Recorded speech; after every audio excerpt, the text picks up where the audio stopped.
It also says in verse 2, don't copy the behavior or customs of this world, but let God transform you into a new person by changing the way that you think. And then you will know God's will for you. Well, that's what we're trying to do when we're leading worship. The whole time we're leading worship, we're asking the question, God, what do you want to do next? What do you want to do through this service? How do you want to use me in order to get glory, right?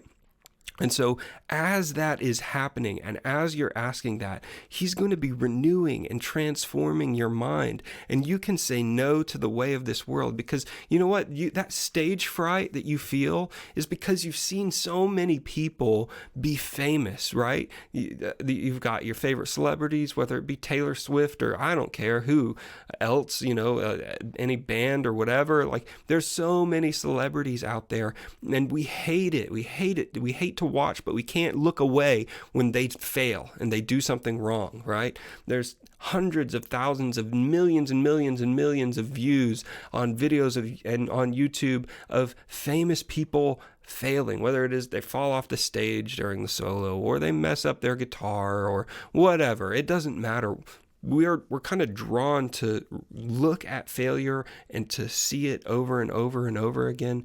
But remind yourself that you want to be transformed by the renewing of your mind to allow God to shape you into something new.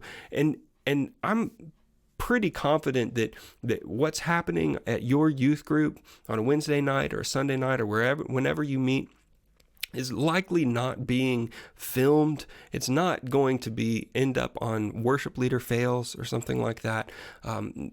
I've failed so many times very publicly, and I've never had anything go viral because of my failure. It's really the fame that makes it more alluring to watch the failure, right? And so the goal here is not for us to become famous, but for us to offer our bodies as living sacrifices, holy and pleasing to God, and to sacrifice ourselves to Him as worship. And that pathway doesn't lead to fame, that leads to true, authentic worship. And it leads to a place where the other people in your youth group can worship along with you. So that's my encouragement to you. Live in Romans 1 and 2. Right before you lead worship, read it over yourself and remind yourself yet again, I'm not going to be conformed to this world. I'm not going to be chasing fame. I'm going to be transformed because I'm a living sacrifice, because God wants to use me and create something beautiful inside of me. To help lead these people in worship, I'm going to allow myself to be transformed by Him. Do that, and you will see a tremendous decrease in the amount of stage fright that you have and an increase in confidence because it's not you who's doing the work. It's God Himself.